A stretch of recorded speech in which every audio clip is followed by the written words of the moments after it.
ಪ್ರಿಯ ವೀಕ್ಷಕರೇ, ನಿಮಗೆಲ್ಲರಿಗೂ ನನ್ನ ನಮಸ್ಕಾರ ಮತ್ತು ಸಮೃದ್ಧಿ ಬ್ಲಾಗ್ಸ್ಗೆ ನಿಮಗೆಲ್ಲರಿಗೂ ಸ್ವಾಗತ. ಇವತ್ತಿನ ಮನೆಮದ್ದು ಏನಂದರೆ ಒಂದು ಮಸಾಜ್ ಕ್ರೀಮನ್ನು ಹೇಳ್ತೀನಿ. ಇದನ್ನು ನೀವು ಮಸಾಜ್ ಕ್ರೀಮನ್ನು ನೀವು ಅಪ್ಲೈ ಮಾಡಿಕೊಂಡು ಮಸಾಜ್ ಕತೆ ಒಂದು 5 ನಿಮಿಷ ಮಸಾಜ್ ಮಾಡಿಕೊಂಡು ನಿಮ್ಮ ಮುಖ ತೊಳ್ಕೊಳ್ಳೋದ್ರಿಂದನೂ ನಿಮ್ಮ ಸ್ಕಿನ್ನಲ್ಲಿ ಕಪ್ಪು ಕಲೆಗಳಿರ್ಬೋದು, ಡಾರ್ಕ್ ಇವಾಗ ಪಿಂಪಲ್ಸ್ ಆಗಿಬಿಟ್ಟು ಅದರಿಂದ ಕಲೆಗಳು ಕೂತಿರ್ತದೆ, ಅದು ಸಹ ಹೊರಟೋಗ್ತದೆ. ಈ ಕ್ರೀಮನ್ನು ಮಾಡೋದು ಹೇಗೆ ಅಂತ ನಾನು ಹೇಳ್ತೀನಿ. ಹೊಸಬರು ಯಾರಾದರೂ ಈ ಚಾನಲ್ ನೋಡ್ತಾ ಇದ್ದರೆ ಮರೆಯದೆ ಸಬ್ಸ್ಕ್ರೈಬ್ ಮಾಡ್ಕೊಳ್ಳಿ ಮತ್ತು ಪಕ್ಕದಲ್ಲಿರೋ ಬೆಲ್ ಐಕಾನನ್ನು ಮರೆಯದೆ ಪ್ರೆಸ್ ಮಾಡಿ. ಈ ಥರ ಉಪಯುಕ್ತ ಮಾಹಿತಿಯನ್ನು ಮತ್ತೆ ಮುಂದಿನ ವಿಡಿಯೋದಲ್ಲಿ ನಾನು ತಿಳಿಸ್ತಾ ಬರ್ತಾ ಇರ್ತೀನಿ. ಇವಾಗ ಏನಂದರೆ ಫಸ್ಟ್ ಮಸಾಲೆ ಕ್ರೀಮ್ ಮಾಡ್ಕೋಬೇಕಂದ್ರೆ ಒಂದು ಮೆಂತ್ಯಕಾಳು ಇರುತ್ತಲ್ಲ, ಮೆಂತ್ಯಕಾಳನ್ನ ಒಂದು ಸ್ವಲ್ಪ ಪೌಡರ್ ಮಾಡಿ ಇಟ್ಕೊಳ್ಳಿ. ಪೌಡರ್ ಮಾಡಿ ಇಟ್ಕೊಂಡು ಒಂದು ಅರ್ಧ ಕಪ್ ನೀರಿಗೆ ಅರ್ಧ ಟೀ ಸ್ಪೂನಷ್ಟು ಮೆಂತ್ಯಕಾಳು ಹಾಕಿಬಿಟ್ಟು ಬಾಯ್ಲ್ ಮಾಡೋಕೆ ಇಟ್ಬಿಡಿ. ಒಂದು ಬಾಯ್ಲ್ ಮಾಡೋಕ್ಕೆ ಇಟ್ಟಾದಮೇಲೆ ಅದನ್ನು ಮೆಂತ್ಯಕಾಳು ಪೌಡರ್ ಹಾಕಿದಾದಮೇಲೆ ಒಂದು ಅರ್ಧ ಟೀ ಸ್ಪೂನಷ್ಟು ಕಸ್ತೂರಿ ಅರಿಶಿನ ಹಾಕಿಬಿಟ್ಟು ಒಂದು 10 ನಿಮಿಷ ಬೇಯಿಸಿದಾದಮೇಲೆ ಆರಾಕ್ಬಿಡಿ.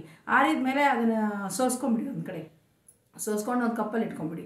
ಆಮೇಲೆ ಇನ್ನೊಂದು ಕಪ್ಪಲ್ಲಿ ಏನು ಮಾಡಬೇಕಂದ್ರೆ ಒಂದು 2 ಟೀ ಸ್ಪೂನಷ್ಟು ಅಲೋವೆರಾ ಜೆಲ್ ತೆಗೆದುಕೊಂಡು ಅದಕ್ಕೆ 1 ಟೀ ಸ್ಪೂನಷ್ಟು ಇದ್ರದ್ದು ನೀವು ಮೆಂತ್ಯಕಾಳು ಆಮೇಲೆ ಕಸ್ತೂರಿ ಅರಿಶಿನ ಬೇಯಿಸಿಟ್ಟಿರ್ತಿರಲ್ಲ ನೀರು, ಆ ನೀರನ್ನು ಒಂದು ಟೀ ಸ್ಪೂನಷ್ಟು ಹಾಕೊಳ್ಳಿ. ಅಂದರೆ 2 ಟೀ ಸ್ಪೂನು ಅಲೋವೆರಾ ಜೆಲ್ ಇದ್ದರೆ 1 ಟೀ ಸ್ಪೂನ್ ಹಾಕೋಬೇಕು, 1 ಟೀ ಸ್ಪೂನ್ ಅಲೋವೆರಾ ಜೆಲ್ ಇದ್ದರೆ ಅರ್ಧ ಟೀ ಸ್ಪೂನ್ ಹಾಕೋಬೇಕು. ಈ ಥರ ಈ ಪ್ರಮಾಣದಲ್ಲಿ ಹಾಕಿಬಿಟ್ಟು ನೀಟಾಗಿ ಕಲಿಸ್ಕೊಳ್ಳಿ. ಕಲಿಸ್ಕೊತಾ ಇರುವಾಗ ಮತ್ತೆ ಒಂದು 1/4 ಚಮಚದಷ್ಟು ಕಸ್ತೂರಿ ಅರಿಶಿನ ಮತ್ತೆ ಮಿಕ್ಸ್ ಮಾಡ್ಕೊಂಬಿಟ್ಟು ನೀಟಾಗಿ ಅದನ್ನು ಮಿಕ್ಸ್ ಮಾಡ್ಕೊಂಡು ಆದಮೇಲೆ ಅದನ್ನು ನಿಮ್ಮ ಮುಖಕ್ಕೆ ಇವಾಗ ಎಲ್ಲ ಕಡೆ ನೀವು ಮುಖಕ್ಕೆ ಎಲ್ಲ ಕಡೆ ಅಪ್ಲೈ ಮಾಡ್ಬೋದು. ಆದರೆ ಜಾಸ್ತಿ ಕಪ್ಪು ಕಲೆಗಳಿರ್ತಾವಲ್ಲ, ಆಮೇಲೆ ಗುಳ್ಳಿ ಆಗಿ ಮೊಡವೆ ಆಗಿ ಅದರಿಂದ ಕಲೆಗಳು ಕೂತಿರ್ತಾವೆ, ಅದು ಆಗಲಿ ಡಾರ್ಕ್ ಸ್ಪಾಟ್ ಪ್ರತಿಯೊಂದು ನೀವು ಕಲೆಗಳು ಹೊರಟೋಗ್ತದೆ. ಇದನ್ನು ಹಚ್ಕೊಂಡು ಅಪ್ಲೈ ಮಾಡಿಕೊಂಡು ಮಸಾಜ್ ಮಾಡ್ಕೊಳ್ಳಿ ಒಂದು 5 ರಿಂದ 10 ನಿಮಿಷ. ಆಮೇಲೆ ಒಂದು 15-20 ನಿಮಿಷ ಬಿಟ್ಟಾದ್ಮೇಲೆ ಮುಖ ತೊಳ್ಕೊಬೋದು, ಇಲ್ಲ ಹಾಗೇನೇ ಬಿಡ್ಬೋದು, ಅದೇನು ತೊಂದರೆ ಆಗಲ್ಲ. ಈ ಥರ ಇದನ್ನು ಡೈಲಿ ಯೂಸ್ ಮಾಡೋದ್ರಿಂದ ನಿಮ್ಮ ಕಪ್ಪು ಕಲೆಗಳು ಖಂಡಿತ ಹೊರಟೋಗ್ತದೆ, ಆಮೇಲೆ ಸ್ಕಿನ್ ಬ್ರೈಟ್ ಆಗ್ತದೆ.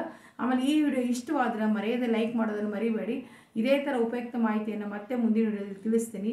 ಈ ವಿಡಿಯೋದೊಂದಿಗೆ ಮುಕ್ತ ಮಾಡ್ತಾ ನಿಮಗೆಲ್ಲರಿಗೂ ನನ್ನ ಧನ್ಯವಾದಗಳು.